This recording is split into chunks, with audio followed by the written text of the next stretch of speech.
பிரபு சாலமன் இயக்கத்தில் வெளிவந்த லாடம் படத்தின் மூலம் ஒளிப்பதிவாளராக அறிமுகமானவர் சுகுமார். இவர் தொடர்ந்து மைனா, கும்கி, மான் கராத்தே, காக்கி சட்டை உள்ளிட்ட படங்களில் ஒளிப்பதிவு செய்துள்ளார்.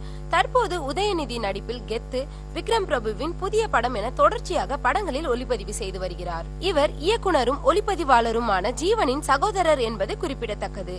இவர் ஆரம்ப காலம் முதல் பணியாற்றிய படங்களின் நடிகர்கள், நடிகைகள் அவரிடம் எப்படி நட்பாக பழகிறார்கள் என்பது குறித்து கேட்டபோது அதற்கு அவர் கூறியது, பலரும் நட்பாக இருக்கிறார்கள். பெரிய நட்சத்திர குடும்பத்திலிருந்து வந்த விக்ரம் பிரபு எப்படி பழகுவாரோ என்று முதலில் தயங்கினேன்.